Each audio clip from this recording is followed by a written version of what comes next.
माझी आजची मॉर्निंग ही पूर्ण ट्रॅफिकमध्ये गेली, त्यामुळे खूप जास्त इरिटेटिंग गेली, पण पुढे खूप छान गेली. कशी ते तुम्हाला पुढे व्हिडिओमध्ये सांगतेच. काल मी जसं ब्लॉगमध्ये बोलले तसं माझा भाऊ आला होता आणि आम्हाला सुट्टी पण होती. सो आम्ही ठरवलं जवळच्याच एका मंदिरात जाऊन देवदर्शन करून यायचं.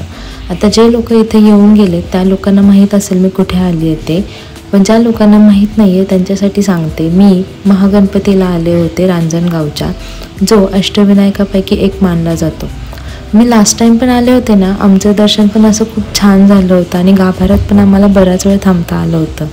ह्यावेळेस पण मी तेवढीच लकी होते, बिकॉज मला ह्यावेळेस पण गाभाऱ्यात खूप वेळ थांबता आलं होतं आणि आमचं दर्शन खूप छान झालं.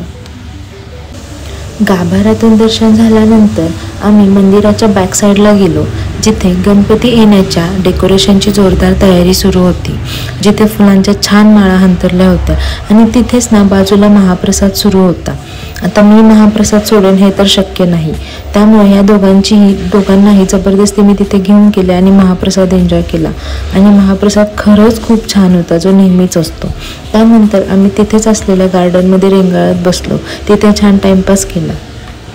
ॲक्च्युली आमच्या प्लॅनमध्ये आणखीन एक मंदिर होतं जिथं आम्हाला जायचं होतं, पण इथेच यायला आम्हाला ट्रॅफिकमुळे एवढा वेळ गेला की आम्हाला तिकडे जाणं शक्यच झालं नाही. आमचा टाईम मॅनेजच होत नव्हता.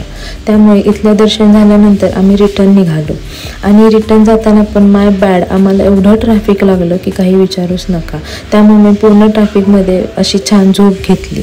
चला, ब्लॉग इथेच एंड करते. पुढच्या ब्लॉगमध्ये नक्की भेटू. प्लीज चॅनलला सबस्क्राईब करा. बाय.